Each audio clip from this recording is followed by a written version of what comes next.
أعوذ بالله السميع العليم من الشيطان الرجيم من همزه ونفخه ونفسه. بسم الله الرحمن الرحيم. ربي يسر ولا تعسر وتمم بالخير. ربي زدني علما.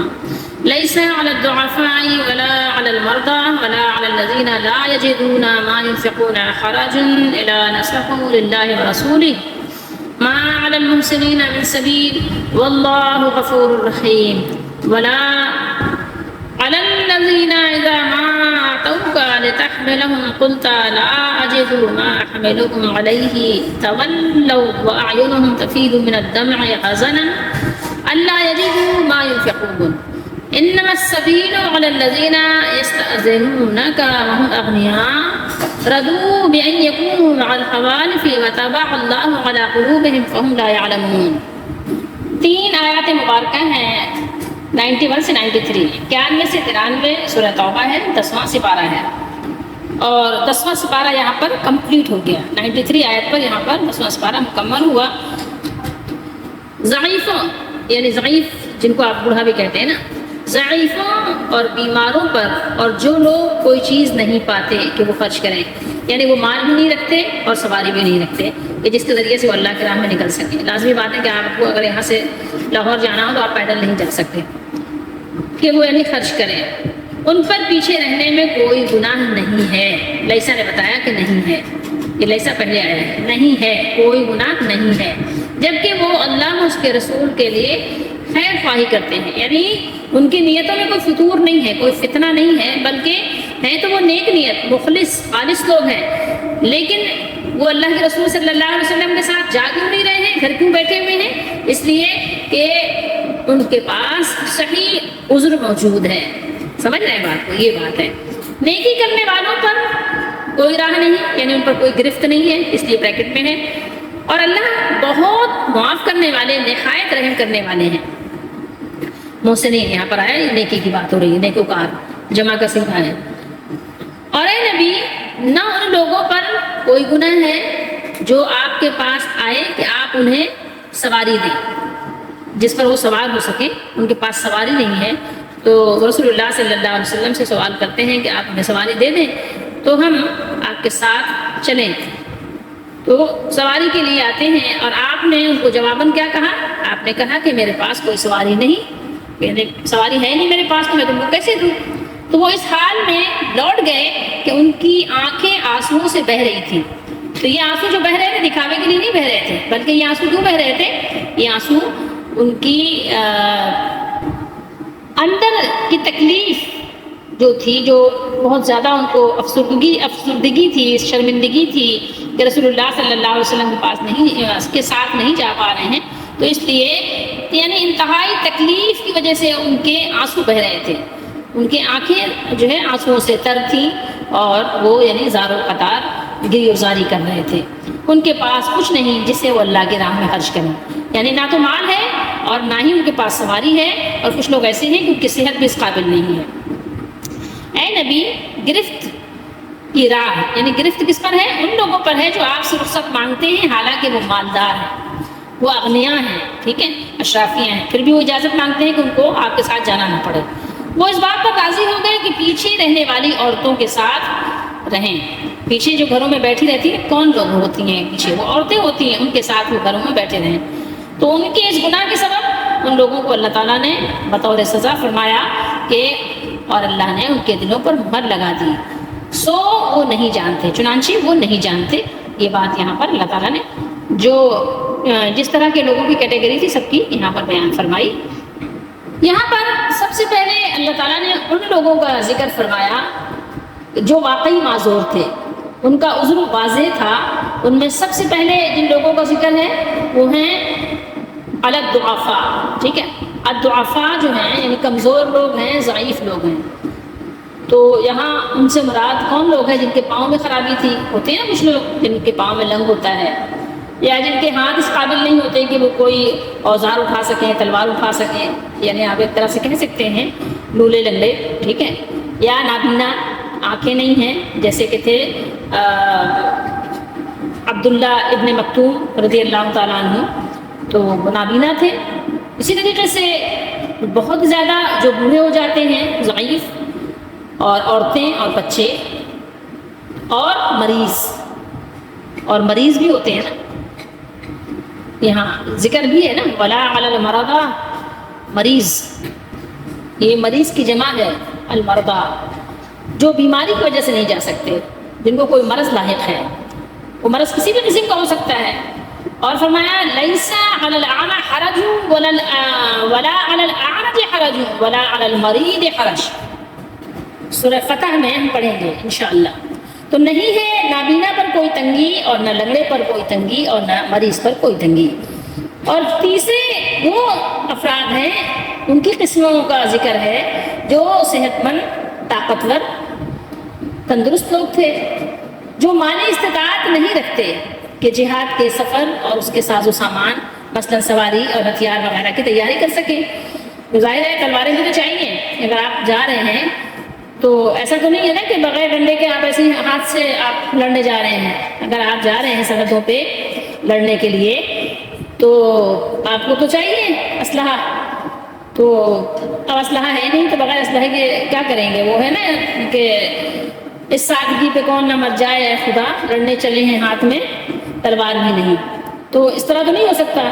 تو اللہ نے سورہ بقرہ میں فرمایا نا لا یکلف اللہ نفسا الا وسعها، اللہ کسی کو تکلیف نہیں دیتے مگر اس کی گنجائش کے مطابق۔ اب جب گنجائش نہیں ہے تو کیا کریں؟ اذا نصحوا للہ ورسولہ، فرمایا کہ وہ کام نہ کرتے ہوں جس سے اللہ کے دین، رسول کریم صلی اللہ علیہ وآلہ وسلم یا مومنوں کو کوئی نقصان اور ان کے دشمنوں کو کوئی فائدہ پہنچ سکتا ہو۔ رسول اللہ صلی اللہ تعالیٰ علیہ وسلم کی حدیث ہے، آپ نے فرمایا، بخاری مسلم میں یہ حدیث موجود ہے اور کئی جگہ پر آپ کو ملے گی، الدین النصیحہ، دین خیر خواہی، خلوص ہی کا نام ہے۔ دین کس چیز کا نام ہے؟ خیر خواہی کا نام ہے، خلوص کا نام ہے۔ تو صحابہ میں سے عرض کیا کہ یعنی انہوں نے کہا، ہم نے کہا کس کے لیے، یعنی خیر خواہی کس کے لیے؟ فرمایا اللہ کے لیے، اس کی کتاب کے لیے، اس کے رسول کے لیے، مسلمانوں کے حکام کے لیے، انہیں حکمرانوں کی بات ہو رہی ہے، اور ان کے تمام لوگوں کے لیے، یعنی عوام الناس کے لیے۔ عام لوگوں کی خیر خواہی میں یہ چیز بھی شامل ہے کہ جب فوجی دستے اور سپاہی وغیرہ سرحدوں پر گئے ہوئے ہیں اور دین کے مشن پر گئے ہوئے ہوں، تو یہ جو لوگ پیچھے ہیں شہر میں رہیں، یعنی کہ گھروں کی، کاروبار کی اور بال بچوں کی خبر گیری رکھیں، ان کی رعایت کریں، ان کی دیکھ بھال کریں، ان کی عزت و آبرو کی ہر طرح سے حفاظت کریں، مجاہدین کی یعنی فوجیوں کی ضروریات بھیجتے رہیں، چھوٹی یا بڑی جو بھی ان کی ضروریات ہو اس کا بہت زیادہ اہتمام کریں، خیال رکھیں، اور فضول کی اور بے وقوفانہ قسم کی اور بزدلانہ قسم کی اور جھوٹی اور بے بنیاد خبریں یا افواہیں نہ پھیلائیں، لوگوں میں ڈر خوف نہ پیدا کریں، کسی قسم کا فساد برپا نہ کریں، اور مسلمانوں کے حوصلے پست کرنے والوں کا منہ بند کریں۔ نصیحت کا معنی خیر خواہی کے ساتھ اخلاص بھی ہے۔ نصیحت یعنی اخلاص، اس کو اسی وجہ سے خالص اور سچی توبہ کو توبۃ النصوح کہتے ہیں، اور جب بات خلوص نیت سے کہی جائے تو کہتے ہیں کہ اس نے ہماری بڑی خیر خواہی کی، اس کی نصیحت ہمارے بڑے کام آئی، ایسے بولتے ہیں نا۔ اور نصیحت اللہ کے لیے کیا ہے؟ اللہ کے لیے نصیحت کو کیا کس معنی میں لیں گے؟ اللہ کے لیے نصیحت کا یہ مطلب ہے کہ اس کی توحید اور اس کی صفات، جو اللہ تعالیٰ کی صفات ہیں، جو صفات کمالیہ ہیں، اس پر خالص اعتقاد ہو، اس میں ملاوٹ نہ ہو، اور اس کو اللہ تعالیٰ کو ہر نقص اور عیب سے، ہر طرح کی آپ کہیں کہ کمی سے پاک ماننا، دل کی رضا اور رغبت کے ساتھ پاک جاننا اور ماننا۔ اور رسول اللہ صلی اللہ علیہ وسلم کے لیے نصیحت کا یہ معنی ہے کہ آپ صلی اللہ علیہ وسلم کی رسالت کو سچے دل سے تسلیم کرنا، اور آپ صلی اللہ علیہ وسلم کی فرما برداری کرنا، اور عزت و تکریم کرنا، اور اس سے اور آگے بڑھیں تو یہ ہے کہ اہل بیت جو آپ صلی اللہ تعالیٰ علیہ وآلہ وسلم سے جتنے لوگ تعلق رکھتے ہیں، صحابہ کرام، سب سے محبت کرنا، اور مسلمانوں کے جو امیر ہیں امراء کے لیے نصیحت سے یہ غرض ہے کہ ان کے خلاف بغاوت نہ کرنا، ان کو صحیح مشورے دینا، اور اگر ان سے غفلت کوتاہی سرزد ہو جائے تو انہیں آگاہ کرنا، ان کی خیر خواہی کے لیے ان کو نصیحت کرنا کہ دیکھو ایسے نہ کرو، اور عوام کو نصیحت کرنے کا مقصد یہ ہے کہ ان کی صحیح رہنمائی کرنا، ان کو صحیح قرآن و سنت کی طرف ترغیب دلانا، راغب کرنا، ان کی صحیح رہنمائی کرنا، اور جو ان کے اندر غلط باتیں ہوں ان کو دور کرنے کی کوشش کرنا، اور سب کے لیے دعائے خیر کرنا کہ اللہ تعالیٰ سب کے ساتھ بھلائی والا معاملہ کرے۔ اور سب سے زیادہ خیر خواہی کیا ہے؟ سب سے بڑی خیر خواہی یہ ہے کہ لوگوں کے لیے یہ دعا کرنا کہ لوگ شرک سے بچ جائیں، کفر سے بچ جائیں، اللہ تعالیٰ کی نافرمانی بغاوت سے بچ جائیں، اور وہ جہنم سے اپنے آپ کو بچا لیں۔ کیونکہ دنیا کے دیکھیں تکلیفیں تو پھر بھی انسان کی کیا ہے، ختم ہو ہی جانی ہے نا۔ انسان جب مر جائے گا تو تکلیفیں بھی سب مر ہی جائیں گی، لیکن اصل بات یہ ہے کہ جہنم سے بچانا۔ سب سے بڑی خیر خواہی یہ ہے کہ اپنے آپ کو جہنم سے بچا لیں، اور اپنے جن کو بھی آپ محبت کرتے ہیں تو رسول اللہ صلی اللہ علیہ وسلم کی ساری امت کے لیے یہ دعا کرنا بھی اور ان کے لیے کوشش بھی کرنا کہ وہ جہنم سے بچ جائیں۔ یہ سب سے بڑی خیر خواہی ہے کہ انسان لگا رہے اس میں۔ جیسا کہ اللہ تعالیٰ نے ارشاد فرمایا فذکر فإنما أنت مذکر لست علیہم بمسیطر، سو آپ سمجھاتے رہیں، آپ کا کام تو سمجھانا ہی ہے، آپ کو ان پر قانون کو کہتے ہیں نا داروغہ وغیرہ بنا کر نہیں بھیجا گیا، نہیں مقرر کیا گیا۔ تو یہی بات ہے کہ سمجھانا ہے، اور زبردستی تو کر نہیں سکتے۔ افانت تکرہ الناس حتی یکونوا مؤمنین، اب کیا آپ زبردستی کریں گے لوگوں پر کہ وہ ایماندار ہو جائیں، زبردستی ایمان لے آئیں؟ زبردستی تو کسی پر نہیں کی جا سکتی۔ یہ ایمان تو ایک دل کا سودا ہے، جب تک یہ دل میں داخل نہ ہو اور دل اس پر راضی نہ ہو، زبانی اقرار تو پھر وہ بے فائدہ بھی ہوتا ہے۔ تو اس لیے کہ دل کو مسلمان کرنا سب سے پہلے ضروری ہے۔ تو نصیحت اس انداز سے ہو کہ اگلا سمجھ جائے، اس کے دل میں اتر جائے اور وہ مان جائے، اگر اس کے نصیب میں لکھا ہے۔ اور اگر وہ ضدی ہے، باقی ہے، تو ظاہر ہے ہو سکتا ہے کہ اس کی مہر لگ چکی ہو اور وہ بات نہ سمجھے۔ بہرحال ہمارا اور آپ کا کام یہ ہے کہ ہم اچھے انداز سے، اچھے پیرائے میں لوگوں کے ساتھ نصیحت اور خیر خواہی اور خلوص والا معاملہ کریں۔ سارے لوگ ایک جیسے تو نہیں ہوتے، کچھ لوگوں کو بولنا آتا ہے، کچھ لوگوں کو بولنا نہیں آتا، کچھ لوگوں کو لکھنا آتا ہے، کچھ لوگوں کو لکھنا نہیں آتا، تو ہر کام نہیں کر سکتا، تو سارے لوگ نصیحت بھی نہیں کر سکتے۔ نصیحت سے مراد یہ ہے کہ کسی کے تبلیغ کرنا، یہ سب کے بس کی بات بھی نہیں ہے نا۔ یہ ہر ایک کے اللہ تعالیٰ نے الگ الگ یعنی کیٹیگری وہ رکھی ہے نا، سب کی خوبیاں الگ الگ ہیں۔ بہرحال تو اصل کام کیا ہے مسلمانوں کا؟ جن لوگوں کو بولنا آتا ہے، جن کو تبلیغ کرنی آتی ہے، جن کو لکھنا آتا ہے، جن کو سمجھانا آتا ہے، تو ان مسلمانوں کا اصل کام یہ، سب سے بڑا اور اصل کام یہ ہے، مسلمانوں کا اصلی فریضہ ہے کہ وہ لوگوں کو دین کی بات سمجھائیں، قرآن و سنت سمجھائیں، ان کو جہنم سے بچنے کی کوشش کریں، تبلیغ کریں کہ لوگ جہنم میں جانے سے بچ جائیں۔ تو مسلمانوں کا اصلی فریضہ ہے یہ، اصلی کام ان کا ہے یہی ان کا مشن ہے۔ جو لوگ یعنی اللہ تعالیٰ نے جن لوگوں کو یہ کہا ہے کہ آپ جائیں اور لوگوں کے ساتھ یعنی اللہ کی راہ میں نکل کر، یا اللہ کے نبی صلی اللہ علیہ وسلم کے زمانے میں اللہ کے نبی صلی اللہ علیہ وسلم کے ساتھ نکل کر اور لوگوں کی سرحدوں پر جا کر کیا کرنا تھا؟ سب سے پہلے دین کی تبلیغ تو کرنی تھی، دین کی دعوت ہی تو دینی تھی۔ اچھا، دین اگر آپ کے دل میں نہیں اترتا، نہیں مانتے، تو پھر کیا کرنا تھا ان کے لیے؟ پھر یہ ان کو کرنا تھا کہ ٹھیک ہے، اگر آپ دین نہیں مانتے، مسلمان نہیں ہوتے، تو کوئی بات نہیں ہو مسلمان، کیونکہ یہ دل کا سودا ہے اور وہ آپ کے دل میں ایمان آپ کے دل میں داخل ہی نہیں ہو رہا ہے۔ تو پھر آپ یہ کرو کہ اللہ تعالیٰ کی بڑائی کو تسلیم کرتے ہوئے تم جو ہے دین کے جھنڈے کے نیچے رہو۔ ٹھیک ہے، بتوں کو پوجو یا کسی کو بھی پوجو، جس کو بھی پوجنا ہے پوجو، لیکن تم جو ہے دین کے جھنڈے کے نیچے رہو گے۔ اور اگر یہ بھی نہیں مانتے تو پھر یہ ہے کہ آؤ میدان میں اور آپ پھر کیا کریں؟ مارکہ آرائی کریں، مقابلہ کریں، اور پھر جو غالب ہو سو غالب ہو، جو مغلوب ہو سو مغلوب ہو۔ یہ بات ہے۔ اس کو لوگ ایک خواہ کا بلا وجہ کے الٹا سیدھا معنی پہناتے ہیں، بس اتنی سی بات ہے۔ اور کس کی بات ہے؟ ظاہر اللہ کی بات ہے۔ اب جب جو لوگ اللہ کو مانیں گے تو اللہ کی بات کو بھی مانیں گے۔ کسی انسان کی بنائی ہوئی تو یہ اصول اور طریقہ تو ہے نہیں، کسی انسان کا قانون تو ہے نہیں۔ تو بس یہ سمجھنے کی ضرورت ہے کہ مسلمانوں کا اصلی فریضہ ہے یہی کہ وہ دین کو نافذ کریں، دین کی تبلیغ کریں، دین کی نصیحت کریں، لوگوں کو سمجھائیں، اور تمام اقوام عالم کو رسول اللہ صلی اللہ علیہ وآلہ وسلم کے دین اور شریعت سے آگاہ کریں، اور ان کے سامنے حقانیت اسلام کے آفتاب کو روشن کریں، اور ان کو صحیح اور سیدھے راستے پر قرآن و سنت کی طرف بلائیں۔ ان آیات کو تلاوت کرنے کے بعد اگر آپ غور کریں، دیکھیں، تو آپ کو پتہ چلے گا کہ رسول اللہ صلی اللہ تعالیٰ علیہ وآلہ وسلم نے کیا ارشاد فرمایا تھا جو آپ نے آخری خطبہ دیا تھا۔ جب آپ نے حج کیا تھا تو خطبہ جو دیا تھا اس پہ کیا فرمایا تھا؟ لِيُبَلِّغِ الشَّاهِدُ مِنْكُمْ الْغَائِبَ، آپ صلی اللہ علیہ وسلم نے فرمایا جو لوگ میری مجلس میں موجود ہیں وہ غائب ہونے والوں کو جو موجود نہیں ہیں ان کو میرا پیغام پہنچا دیں، میری تعلیمات پہنچا دیں، میرا یہ درس و تبلیغ کی جو باتیں ہیں ان کو پہنچا دیں۔ اور مزید کیا فرمایا؟ بلغ عنی ولو آیا، میری طرف سے احکام اور شریعت پہنچا دو اگرچہ ایک ہی بات ہے، ایک ہی آیت ہو۔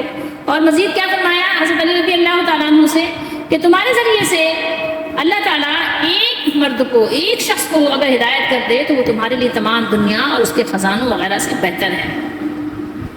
اب یہ جو باتیں رسول اللہ صلی اللہ علیہ وسلم نے فرمائی اور جو قرآن مجید کی روشنی میں ہم دیکھتے ہیں تو آپ کیا سمجھتے ہیں کہ کوئی معمولی باتیں تھیں؟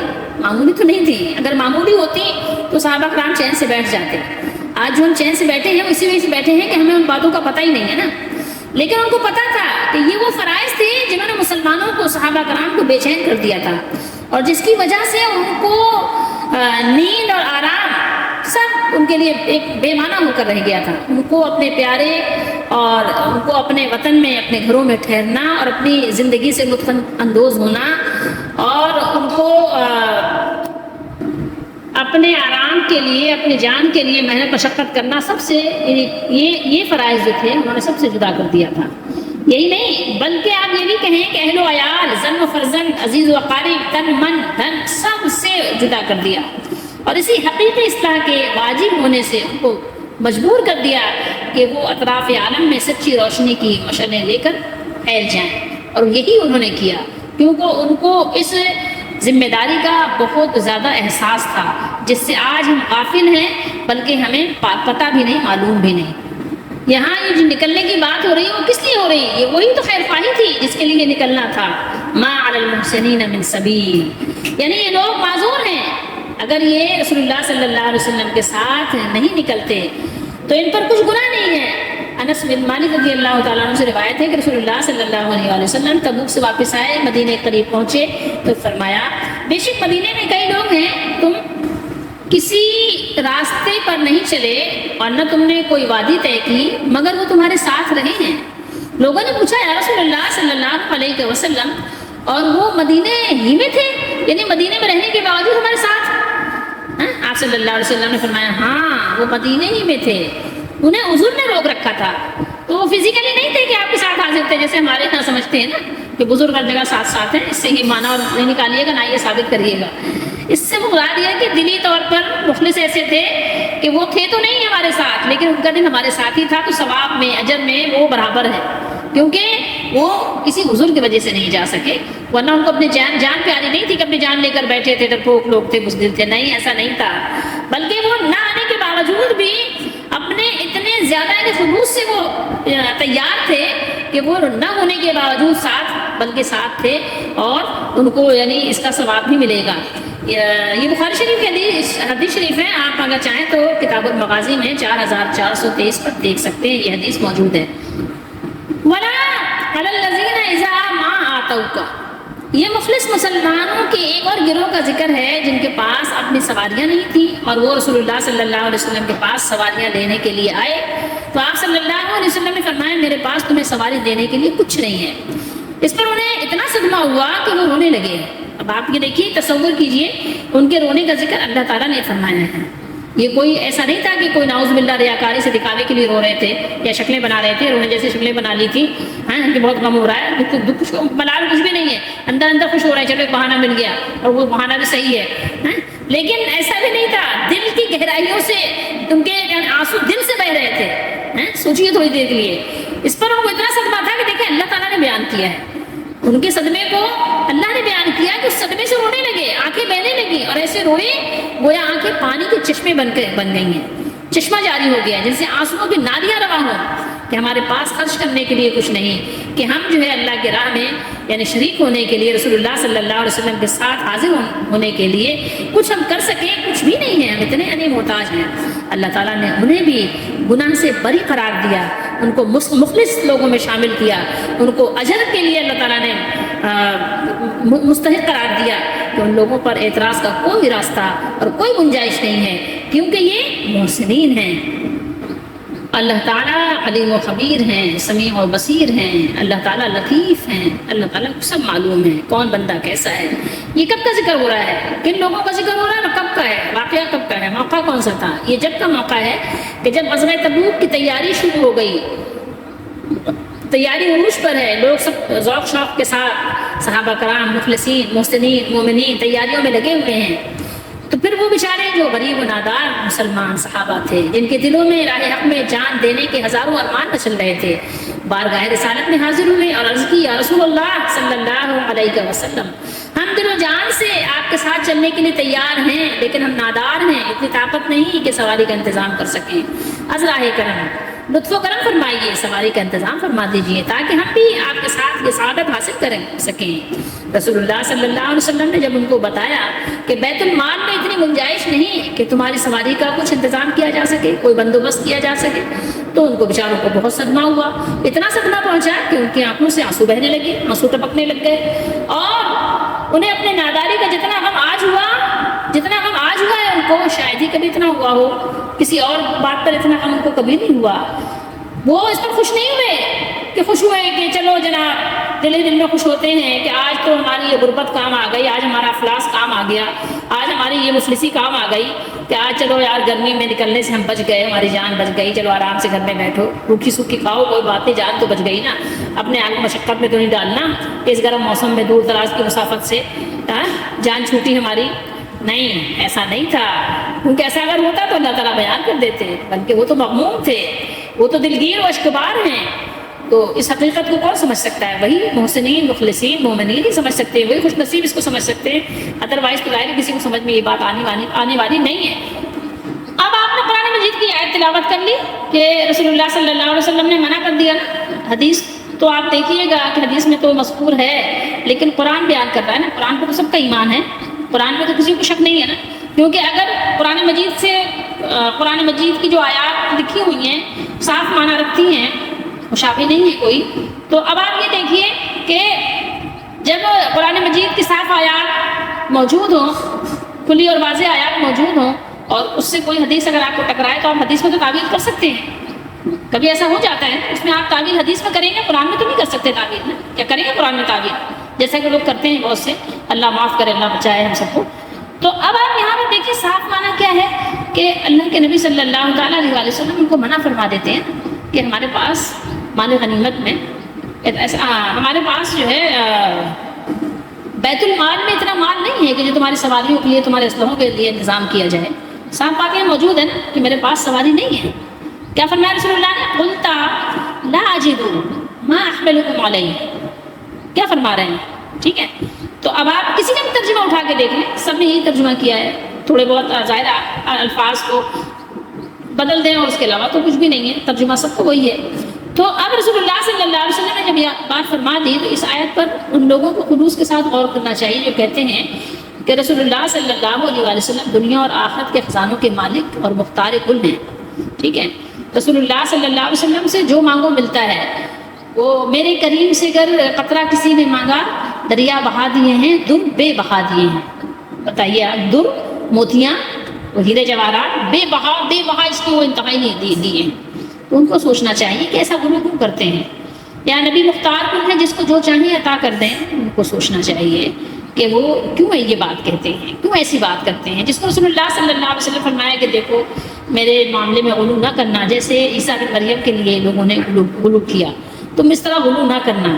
تو ان لوگوں کو دل کی گہرائیوں سے ان آیات پہ غور کرنا چاہیے، سوچنا چاہیے، جو کہتے ہیں نبی کریم صلی اللہ علیہ وسلم دنیا اور آخرت کے خزانوں کے مالک ہیں، جس کو چاہیں جو چاہیں جیسے چاہیں دے دیں۔ سوچیے ذرا تھوڑی دیر کے لیے، زمین کو آسماں کر دیں، سریا کو سرا کر دیں۔ تو یہ حضرات آپ سے آپ کے اس فرمان کا ترجمہ کیا کریں گے؟ لا اجد ما احملکم علیہ، میں وہ چیز نہیں پاتا جس پر میں تمہیں سوال کروں۔ تو آپ صلی اللہ علیہ وسلم نے یہ تو نہیں کہا میں تو خزانوں کا مالک ہوں، اور آپ نے کوئی وظیفہ پڑھا ہوتا اور آپ سب کو سب اونٹنیاں دے دیتے۔ اونٹنیاں کون سی بہت بڑی چیز ہوتی ہیں؟ سوچیے تھوڑی دیر کے لیے، ان لوگوں کو اللہ کا خوف کرتے ہوئے رسول اللہ صلی اللہ علیہ وسلم کو مالک الملک اور مختار کل کہہ کر اللہ کا شریک بنانے سے توبہ کرنی چاہیے، کیونکہ یہ گناہ اللہ کے ہاں کسی صورت قابل معافی نہیں ہے۔ یہ شرک جو ہے اللہ تعالیٰ نہیں معاف فرمائیں گے۔ تو یہاں پر ان کو غور کرنا چاہیے، توبہ کرنی چاہیے۔ یہ رسول اللہ صلی اللہ علیہ وسلم کی یعنی بنفس نفیس موجودگی کا معاملہ ہے۔ اب جب کہ آپ دنیا سے تشریف لے گئے ہیں اور اللہ تعالیٰ کے پاس آپ حیات ہیں، ہر عالم برزخ میں آپ کی زندگی ہے، جو شہداء سے بھی زیادہ کہنا چاہیے کہ اولا زندگی ہے، بہت ہی بلند و بالا زندگی ہے، ہم اس کا تصور بھی نہیں کر سکتے، تو لیکن دنیا میں تو نہیں ہے۔